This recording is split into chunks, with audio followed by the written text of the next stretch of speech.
saling mengklaim memiliki bukti dan sanggahan. Terbaru, Mbak Imbong menyebut Paula Verhoeven sebagai sosok yang manipulatif. Manipulatif. Mbak Im mengatakan demikian lantaran dirinya mendapat kritik usai Paula mengunggah video pertemuan dengan kedua anaknya. Dalam video tersebut, Paula diminta kedua anaknya untuk pergi agar tak dimarahi. Melihat perselisihan yang tak kunjung mereda ini, Lina Verhoeven yang selama ini diam pun turut berkomentar.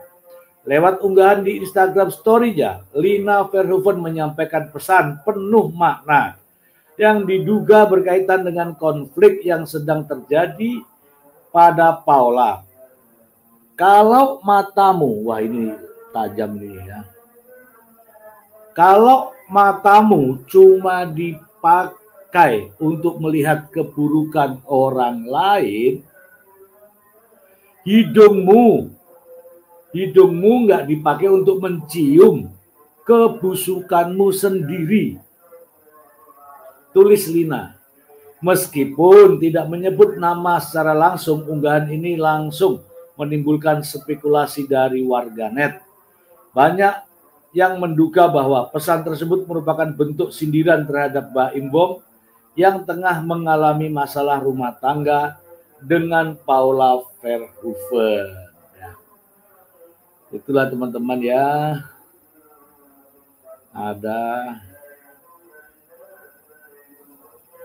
Ada berita ini terkait dengan ibundanya Paula, teman-teman ya. Ini tap-tap layar lah, masa nggak ada yang tap-tap layar? Di sini ada kalimat. Ini kalau menurut pendapat saya bagus. Ririn Jo. Nah ini bagus nih Ririn Jo. Oke. Kira-kira Mbak Im ini apa sebenarnya masalahnya dengan Paula? Kalau memang sudah nggak cocok cerai saja. Kok cari-cari masalah? Itu juga pertanyaan kita semua, Ririn. Terima kasih ya Ririn ya, teman-teman. Ini ada pertanyaan dari Ririn ya, saya tampilkan nih pertanyaan Ririn nih. Rin, Rin. Pertanyaanmu ada di situ Rin ya. Teman-teman semua yang typing kita tampilkan ya. Kira-kira Mbak Im ini apa sebenarnya masalahnya dengan Paula? Kalau memang sudah nggak cocok, cerai aja. Kok cari-cari masalah? Tetap layar teman-teman. Oke. Kalau di awal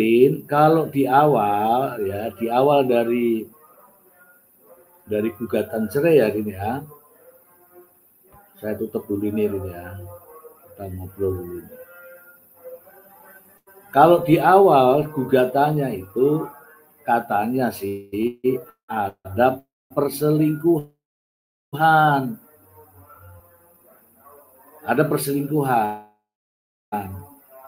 Nah, di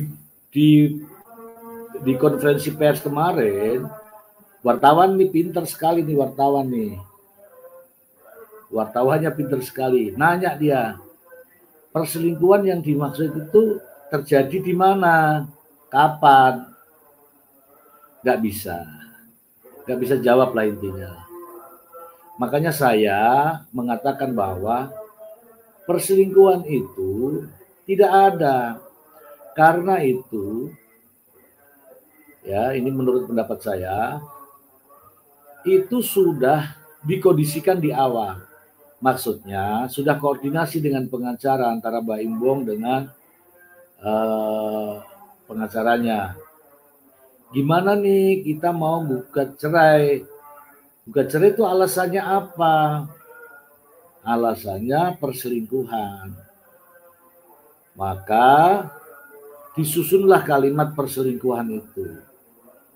Tetapi dari sekian bukti yang sudah dihadirkan, ada 83 kalau nggak salah bukti, ditambah dengan kemarin ada 3 video, jadikan tambahan bukti, itu bukan bukti perselingkuhan.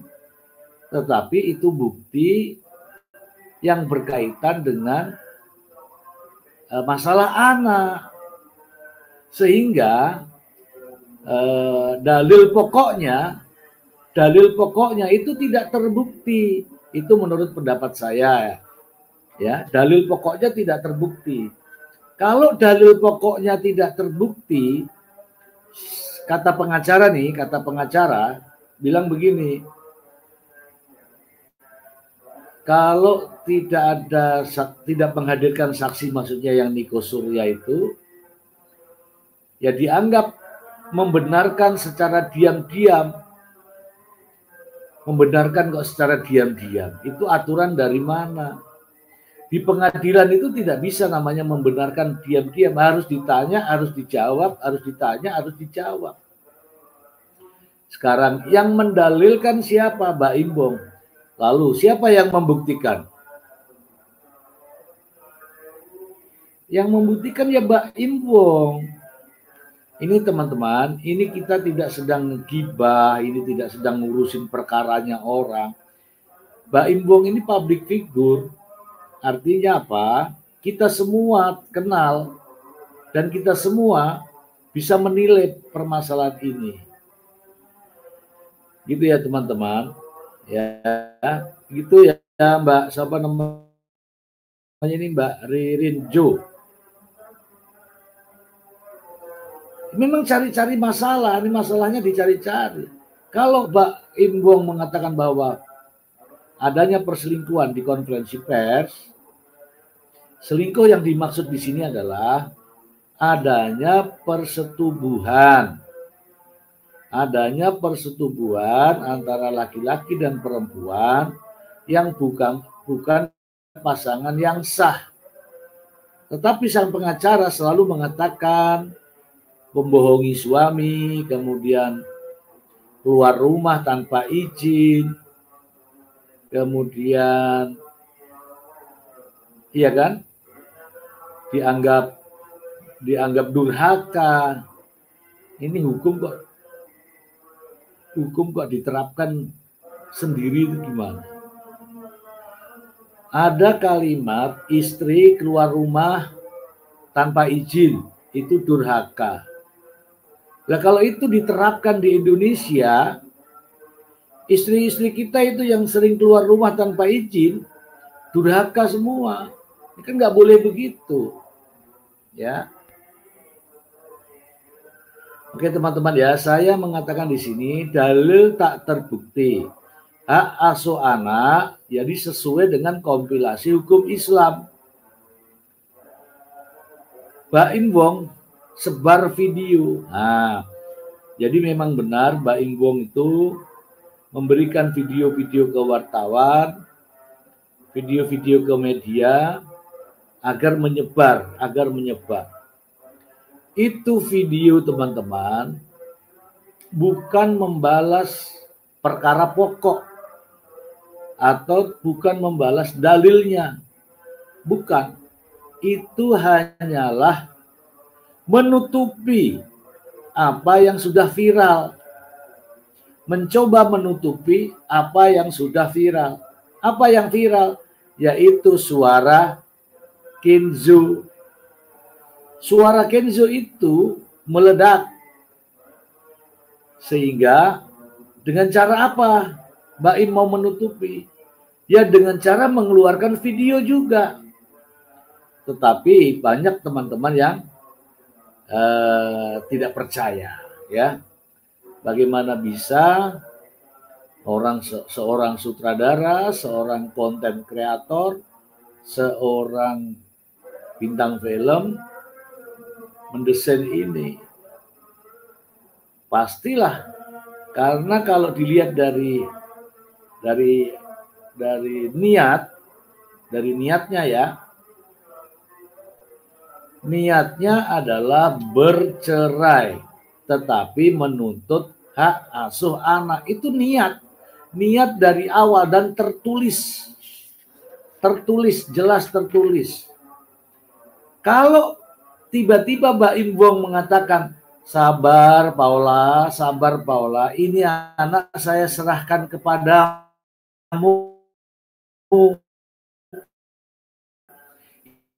itu jelas tidak mungkin.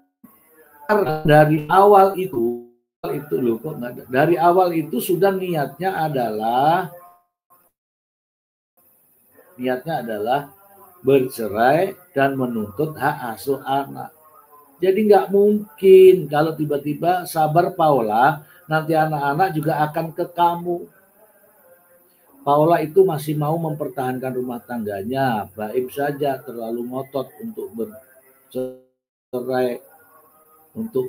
Baim kan. Oke, Ririn Jo. Jadi saya tidak memahami tentang mempertahankan ya. Jadi kisahnya seperti ini. Sebenarnya Paula Verhoeven juga merasakan bagaimana rumah tangganya. Paula Verhoeven juga merasakan bagaimana rumah tangganya. Tahu dia. Makanya sejak bulan April itu dia berkonsultasi ke konsultan hukum. Bukan untuk konsultasi tentang cerai, bukan. Menanyakan tentang bagaimana permasalahan seperti ini. Namun itu di bulan April ya, kalau nggak salah sama pengacara yang wanita itu. Sementara berjalan konsultasinya, bulan Oktober tanggal 7 ya, kata pengacara mengajukan gugatan. Tanggal 8 konferensi pers. Nah, konferensi pers itu bisa didengar kembali. Tujuannya adalah bercerai dan menuntut hak asuh anak. Tidak mungkin ada penarikan daripada kalimat itu. Bercerai saja, anaknya kasih Paula misalnya. Nggak mungkin. Jadi apa yang disampaikan Mbak Imbong saat konferensi pers itu, kalau dia mengatakan bahwa sabar Paula, nanti akan saya serahkan hak asuhannya, misalnya gitulah. Itu kontra dengan apa yang diinginkan di awal.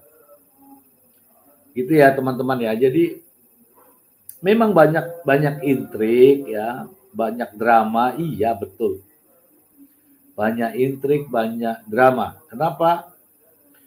Bukti cerai saja Mbak Imbong mengajukan 82 bukti. Ini artinya serius ingin menceraikan Paula. Kemudian dengan datangnya masalah anak, trauma anak, psikiater anak, psikologi forensik tentang anak. Ini menunjukkan bahwa dianggapnya ya, tanda kutip ya, Paula tidak sanggup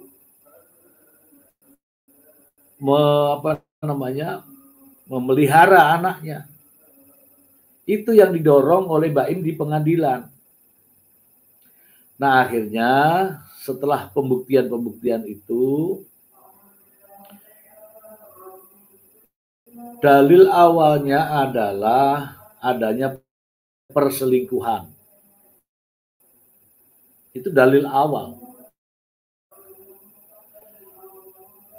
Dalil awal perselingkuhan ini diragukan. Kenapa?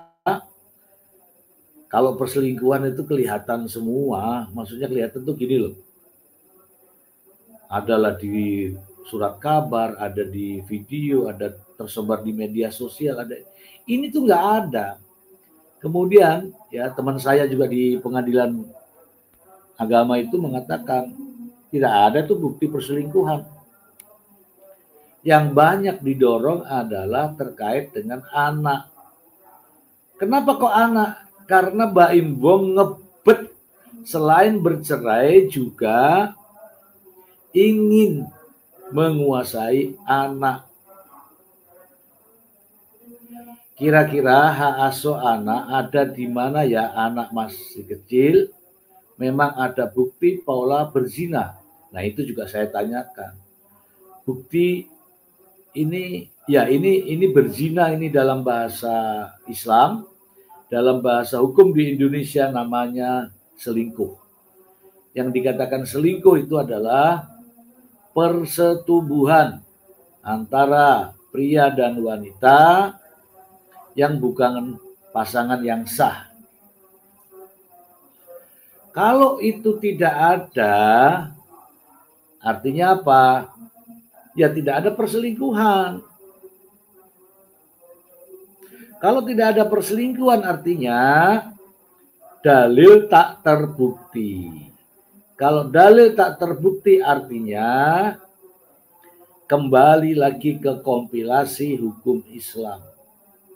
Kompilasi hukum Islam bunyinya adalah jika terjadi perceraian terhadap hak asuh anak terhadap anak yang masih usia di bawah 12 tahun atau belum mumazid, hak asuh anak diberikan kepada ibunya, titik. Tidak ada komanya. Artinya kalau tuduhan perselingkuhan tidak bisa dibuktikan, maka hak asuh anak secara otomatis akan jatuh kepada ibunya. Ini teman-teman ya, teman-teman yang di sini juga yang di TikTok atau yang di YouTube nih,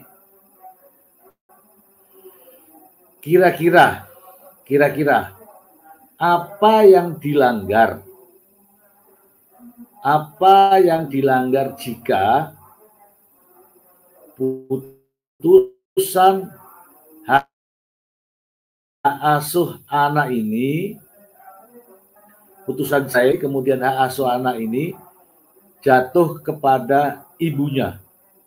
Kira-kira apa yang dilanggar?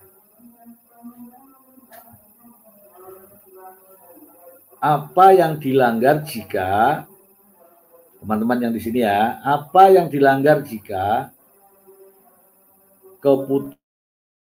keputusan cerai kemudian hak asuh anak jatuh ke ibunya?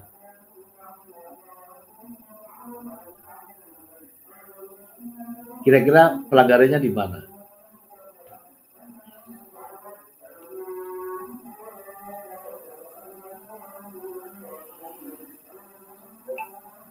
Tidak ada pelanggarannya. Tidak ada pelanggaran. Karena apa?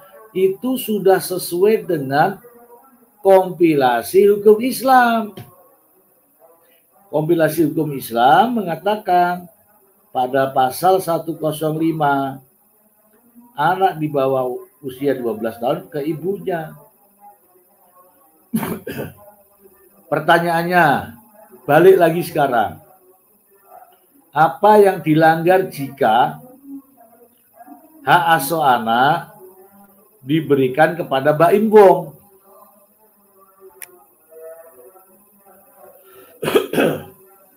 Apa kira-kira yang dilanggar? Kalau hak asuh anak ini diberikan kepada bapaknya atau Mbak Imbong, ada yang dilanggar. Apa yang dilanggar? Ya, kompilasi hukum Islam dilanggar. Oke. Makanya teman-teman, ada isu baru lagi. Apa isunya? Sang pengacara mengatakan begini perkataannya.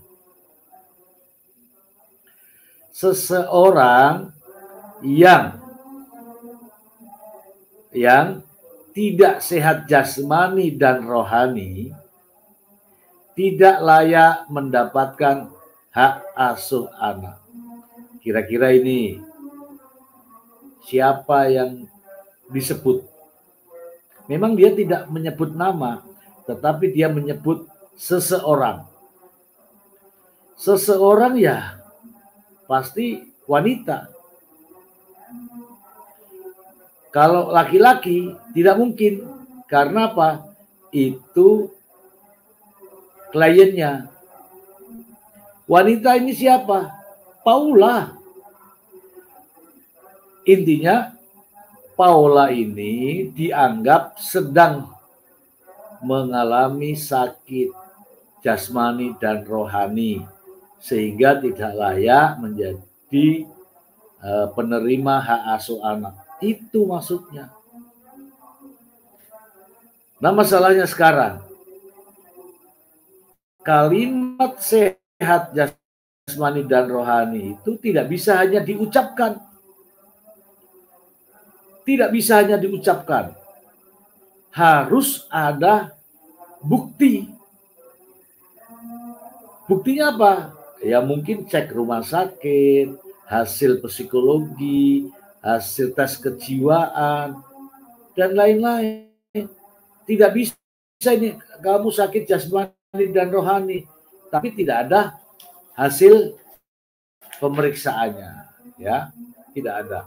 Kalau itu tidak ada, teman-teman, artinya apa? Fitnah.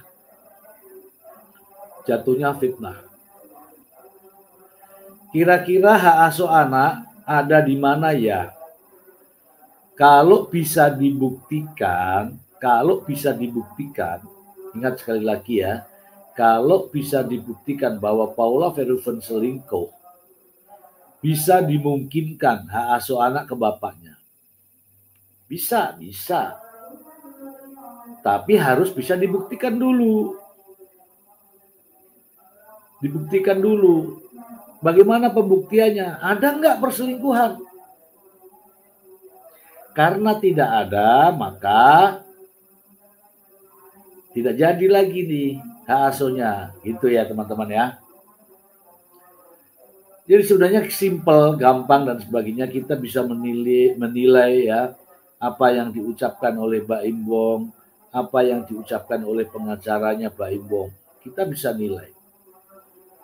Ketika kita menilai, maka kita melihat dulu niat awalnya. Niat awalnya Mbak Imbong adalah bercerai karena adanya perselingkuhan, tudingan perselingkuhan, dan menuntut hak asuh anak. Niat awalnya. Kalau di akhir-akhir dia mengatakan sabar Paula, nanti saya akan ini pelan-pelan Paula, itu kan ada itu kalimat-kalimat itu ya. Nanti kita asuh bersama-sama. Itu kontradiktif, bertentangan dengan tujuan awal. Tujuan awal Mbak Imbong adalah menguasai secara penuh hak asuh anak. Namun menyerahkan putusan itu kepada hakim. Tetapi dalam perjalanan sidang, Mbak Imbong mempersiapkan diri mengajukan bukti-bukti terkait dengan anak, yaitu sebanyak 83 bukti. Ditambah dengan isu trauma anak. Anak-anak tidak mau ikut ibunya. Tapi semua itu terbantahkan ya teman-teman ya.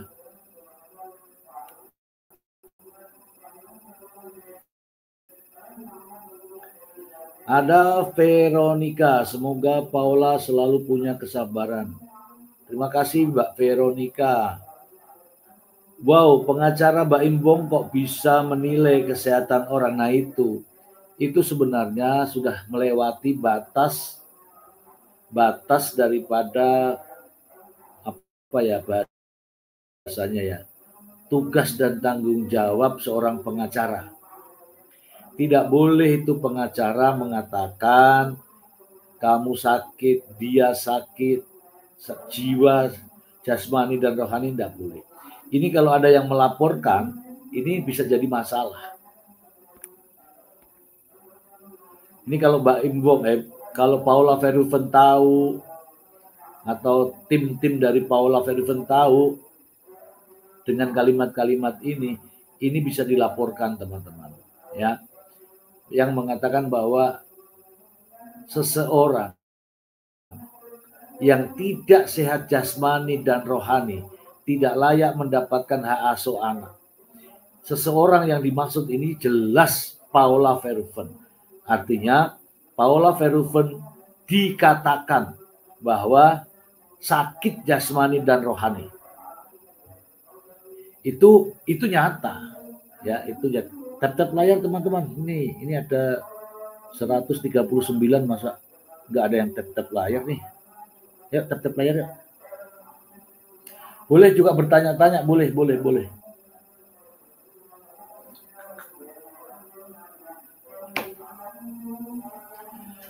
Ketika menuduh orang, seseorang yang sedang sakit jasmani dan rohani, maksudnya begitu, kan harus sehat jasmani dan rohani.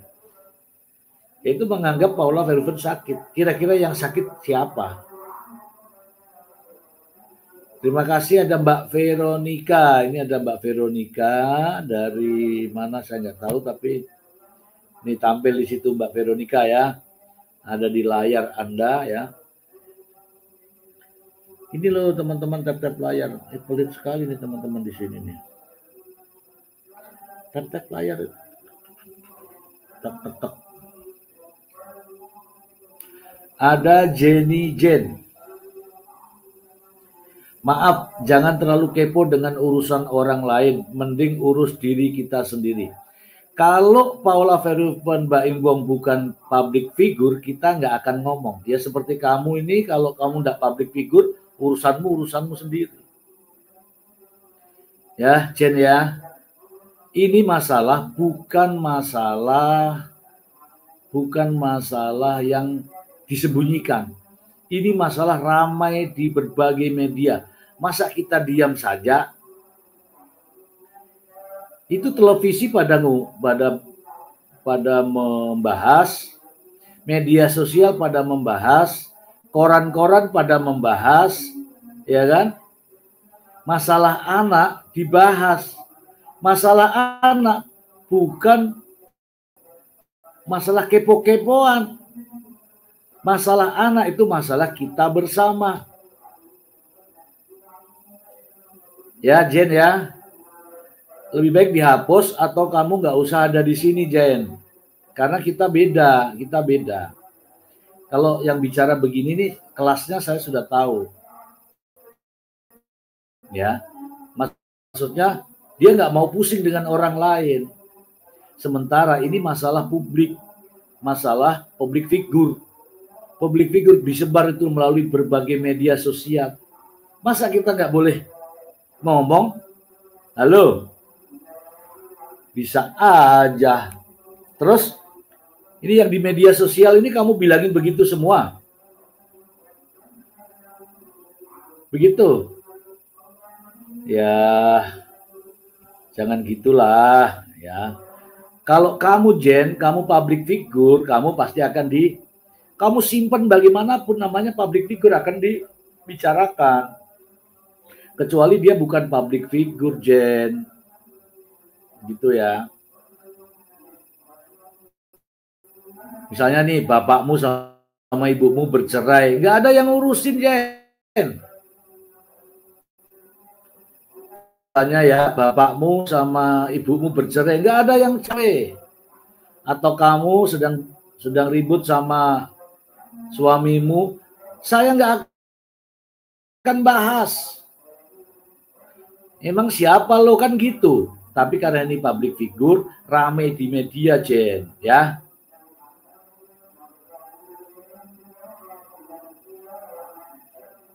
Nah, karena masalah ini rame di media, kita ini sekarang ini zamannya media.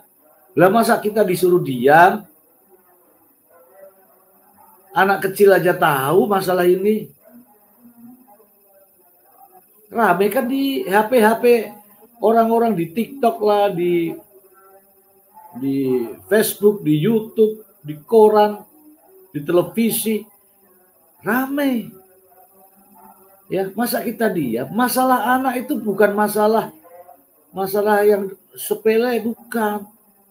Itu masalah nasional. Ada berita nih, kasih tahu nih, ya, di mana-mana itu berita tentang anak.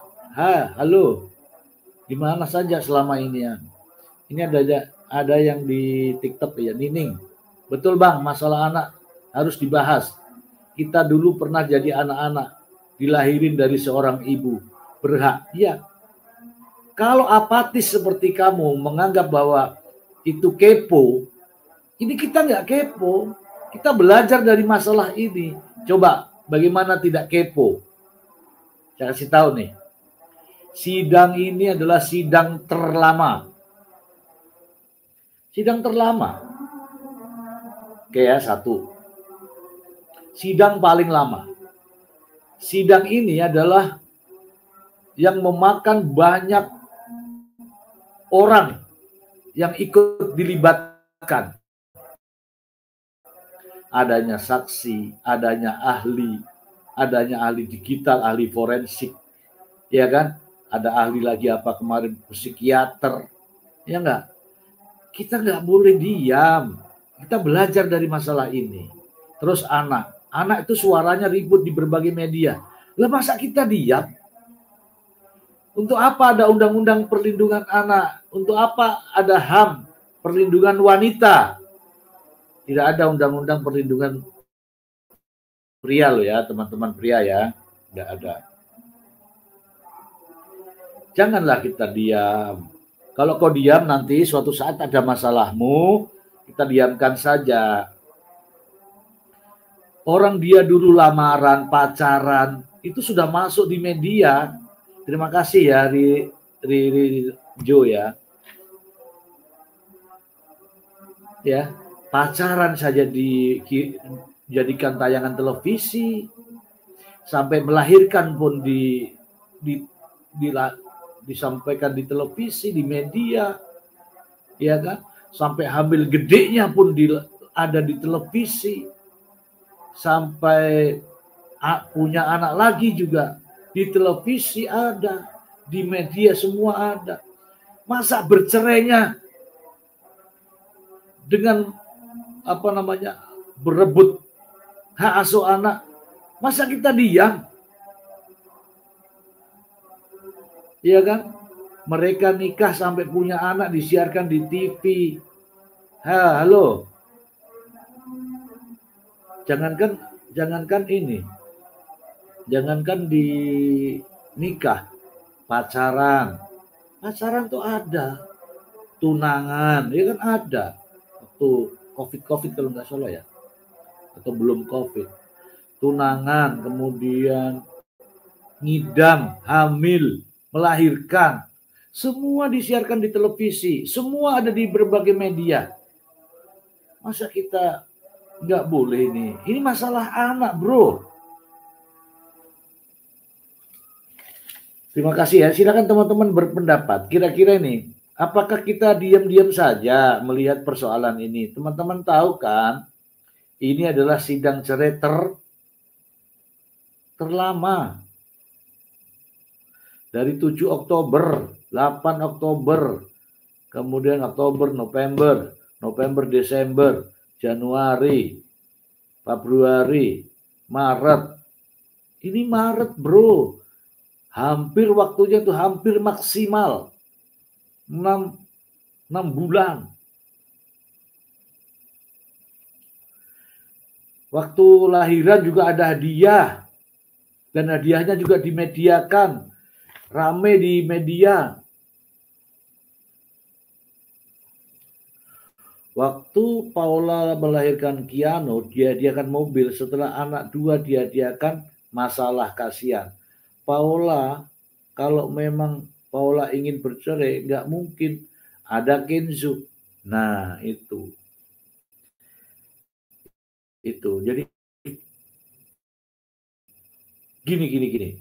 Kita ini membicarakan bukan urusan rumah tangganya, bukan gayanya dia, bagaimana bisa menjadikan Kenzo, apa hobinya dia dalam berhubungan. Kalau itu mah kita kepo ngurusin yang gitu. Ini ngurusin yang ada di dalam publik. Ini ruang publik namanya. Ruang publik itu ruang umum yang kita bicara sama-sama. Ada di pengadilan, ada medianya, ada televisinya, ada korannya, di TikTok ada, di YouTube ada. Masa kita diem-diem baik? Artinya kita apatis dong. Ya lebih baik HP-nya dimasukkan saya di dalam ini, nggak usah main TikTok. Ini kalau main TikTok goyang-goyang pargoy, jadi dia nggak peduli dengan persoalan gini. Kasih tahu ya teman-teman ya bahwa ini public figure. Yang namanya public figure itu kita tahu semua lah. Kita tahu semua. Bukan berarti kita kepo apa bukan. Ya. Nah sekarang apakah putusannya ini nanti proses hukumnya kan kita sudah tahu tuh. Kita tidak melihat dari bagaimana Baim, bagaimana Paula, tapi ada proses hukumnya. Nah, kita ini orang-orang yang belajar hukum, melihat ini, oh begini toh kalau ada masalah, oh begini toh kalau ada masalah. Kita belajarnya dari situ. Jangan bilang kepo. Kasihan ini saya lihat ada orang-orang begini. Ini teman-teman di sini nggak boleh mengatakan kepo. Ini serius ini. Teman-teman, ini yang mbak-mbak yang punya anak-anak ABG lah ya. Anak-anak kecil. Jadi tahu nggak di kasus apa ya? Yang baru diumumkan oleh polisi barusan aja nih. Kita tidak boleh mengatakan kepo, kita harus peduli. Karena masalah anak adalah masalah kita. Oke ya. Sidang ini terlalu lama, ya mungkin yang paling lama, ini kalau nggak salah sidang ke-19 ya. Sidang ke-19 dengan intrik adalah tambahan bukti, ada saksi kunci, saksi gembok, saksi apa lagi? Saksi fakta. Artinya apa? Itu bukan masalah yang harus ditutup-tutupi karena mereka sudah angkat. Ya. Terima kasih, ini ada yang sepakat. Rin, terima kasih Rin ya. Ingat teman-teman, saya pribadi ya menghormati ini. Kalau Jen ini namanya ada Jenny Jen, itu artinya perempuan ya. Saya kasih tahu saja, ini perempuan ya, ingat ya, kalian yang wanita-wanita, ibu-ibu, emak-emak, kalian itu punya yang namanya perlindungan, ya, perlindungan wanita, hak asasi wanita. Terkhusus lagi ada perlindungan Komnas Perlindungan Wanita, Komnas Perlindungan Anak. Tidak ada Komnas Perlindungan Bapak-bapak. Tidak ada Komnas Perlindungan Pria, tidak ada. Jadi ini yang dilindungi adalah wanita. Yang dilindungi adalah anak. Artinya kita semua ini sedang membicarakan itu. Ya, sedang membicarakan itu. Saya laki-laki. Bagaimana sikap saya? Ya, namanya laki-laki berkewajiban melindungi wanita. Apakah ada perlindungan terhadap laki-laki? Tidak ada. Siapa yang melindungi laki-laki? Apakah wanita berkewajiban melindungi laki-laki? Tidak ada. Untuk itu teman-teman, kita nggak usah tapping yang kira-kira bisa diukur ya. Bisa diukur, otak pemikirannya tuh hanya sampai di situ. Otak yang apatis, cuek, tidak peduli.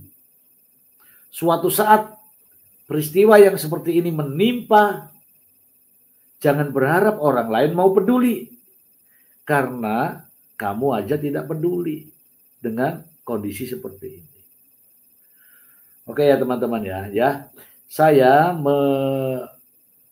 kan juga ngikutin terus perkembangan ini. Kemudian kalau selingkuh kok begini ya. Padahal kalau orang selingkuh itu, katakanlah ini ada mbak-mbak ya, selingkuh, kemudian dipanggil sama pengadilan, itu tutup muka. Paula Verhoeven karena tidak selingkuh maka dia pede, percaya diri, tampil di pengadilan. Berbeda itu yang benar-benar itu, yang benar-benar kejadian itu ada. Beda tampilannya, ya beda tampilannya. Kemudian ada pertanyaan wartawan. Mungkin teman-teman sudah lihat ya videonya ya. Ada pertanyaan wartawan yang mengatakan bahwa ya si pengacaranya kan ngomong terus tuh, perselingkuhan dengan sidang yang sudah sekian lama dijalani, pihak tergugat tidak mendatangi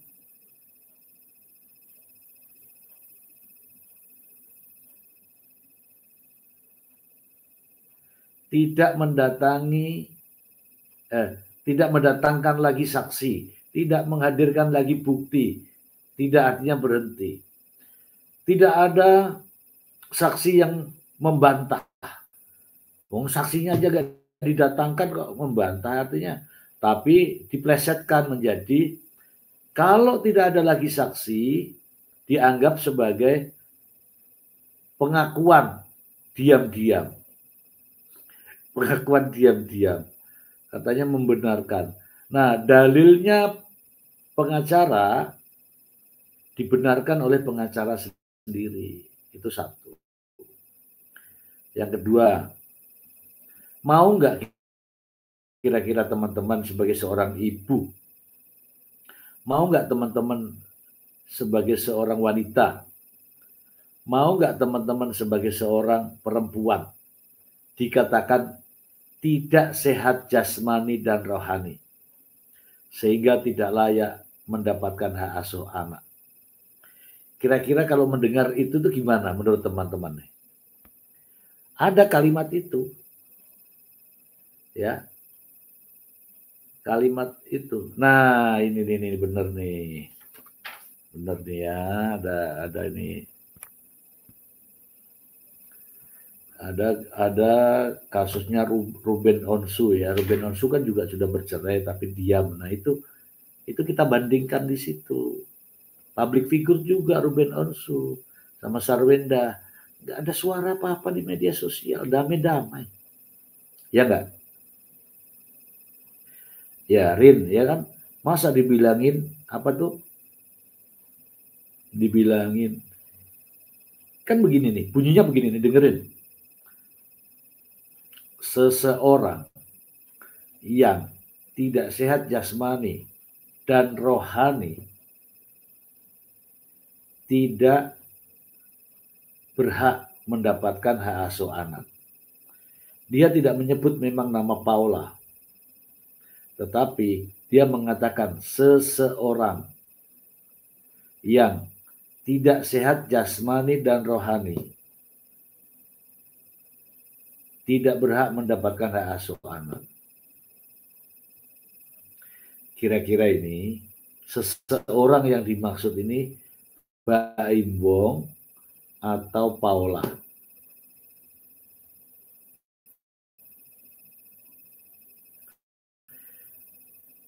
Kira-kira ini Mbak Imbong atau Paula?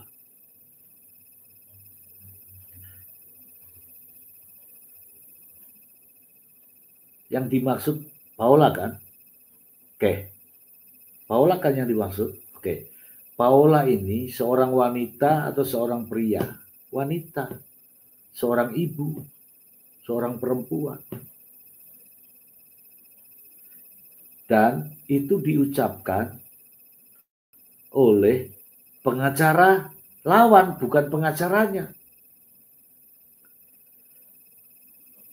Ya, etika pengacara menyerang klien orang lain dengan mengatakan bahwa tidak sehat jasmani dan rohani, itu secara etis tidak boleh.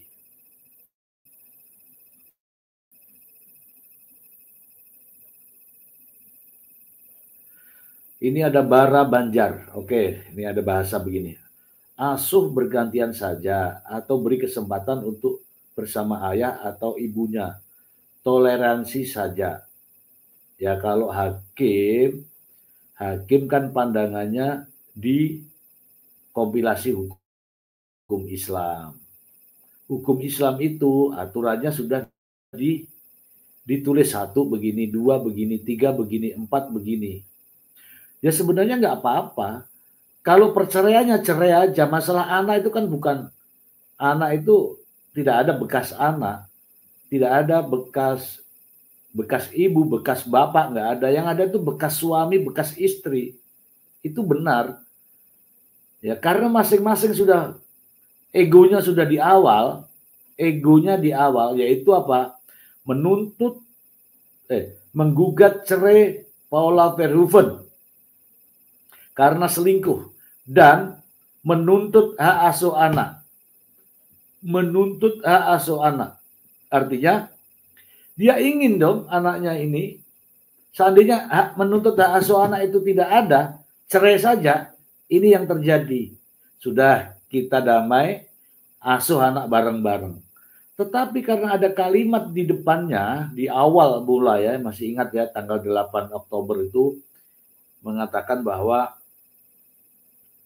menggugat cerai dengan tuduhan selingkuh, menuntut hak asuh anak. Inilah yang menjadi dorongan Mbak Imbong untuk bercerai. Bercerai karena istrinya selingkuh, dianggapnya. Tetapi dia harus mendapatkan hak asuh anak. Itu fakta. Di awal persidangan sudah itu yang diungkapkan. Oke.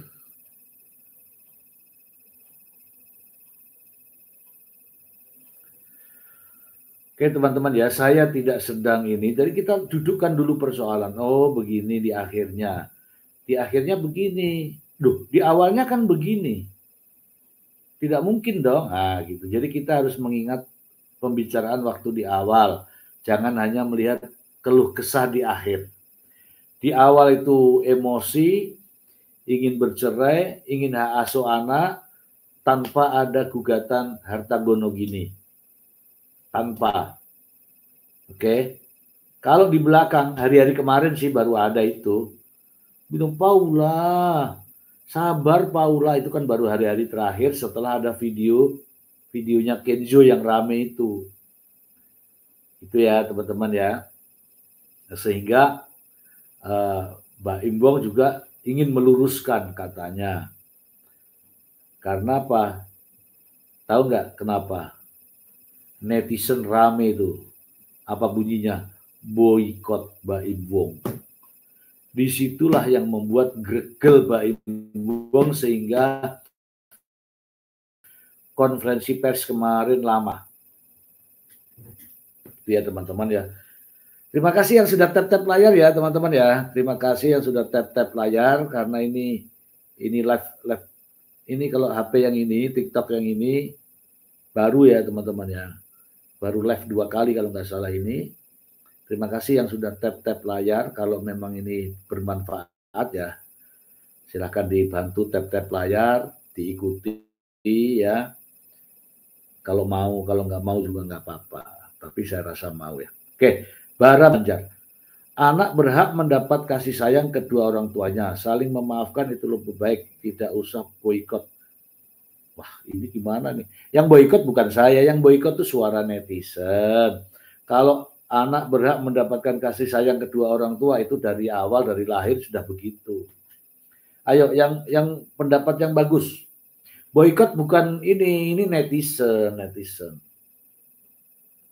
Mungkin ada yang mau naik di YouTube, silakan.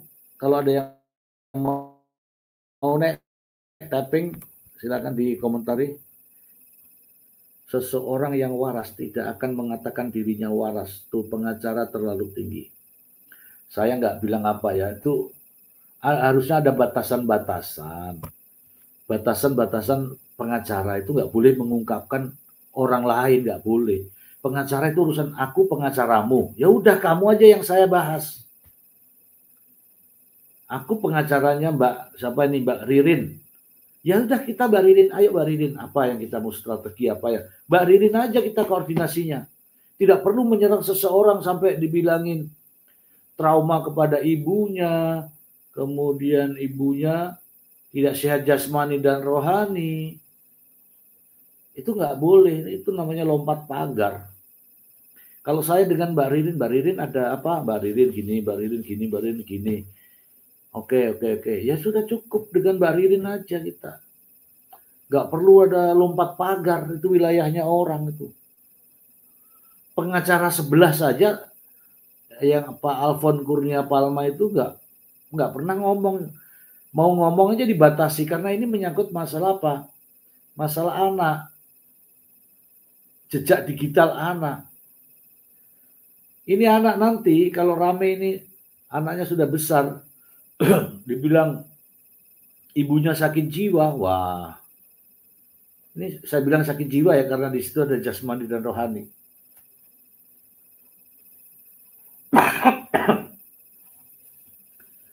Ada kalimat jasmani dan rohani, jadi saya katakan bahwa itu sakit jiwa atau ini. Ya kalau menuduh orang gitu ya, kan nuduh itu kan gini ya. Nah, menuduh itu kan gini. Yang ini ke sini, artinya banyakkan yang mana? Kamu, ini kamu, tapi ini aku, kan begitu. Oke teman-teman, kita tidak sedang memvonis orang, tidak. Tapi apa yang ada terjadi kita menilai. Kalau kita tidak bisa menilai, kita ini dikasih mata, dikasih telinga, dikasih pemikiran. Ada awan di atas langit, ada awan di langit di atas, kita itu bisa memperkirakan. Oh mau hujan, oh pantes panas, oh. Nah situasi begini masa kita nggak boleh menilai, ya. Gitu saja teman-temanku, ini sudah memasuki menit ke 57 ya, 3 menit lagi kita akan akhiri. Ya intinya adalah teman-teman semua, dalil itu tuduhan adanya perselingkuhan sampai saat ini tidak terbukti. Kalau dalilnya tidak terbukti, maka yang berlaku adalah kompilasi hukum Islam. Dalam kompilasi hukum Islam, pasal 105, akibat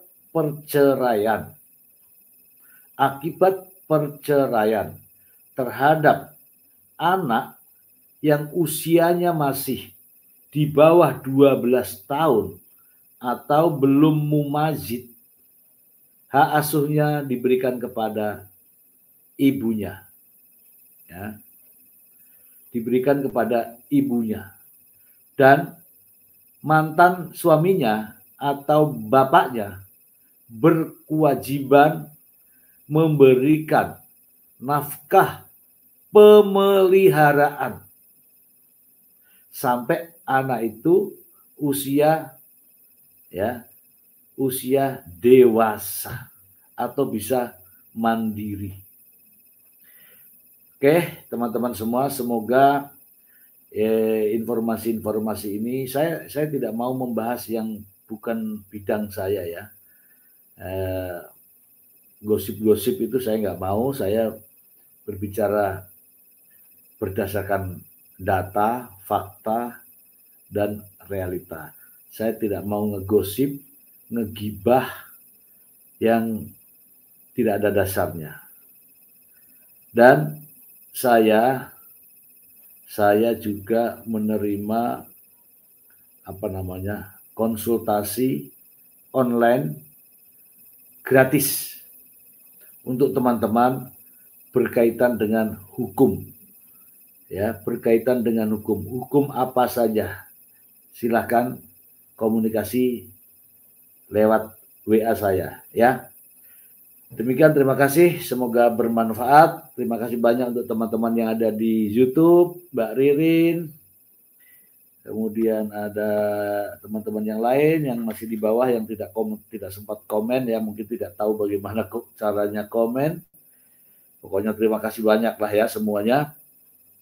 Kita bukan sedang ngegibah, tapi kita membahas sesuatu yang insya Allah bermanfaat untuk diri kita dan saudara-saudara kita. Untuk yang ada di TikTok, terima kasih banyak. Ada tap-tap layar ini sudah sampai di 2100. Terima kasih. Kita ketemu lagi di lain kesempatan. Semoga bermanfaat. Terima kasih. Assalamualaikum warahmatullahi wabarakatuh.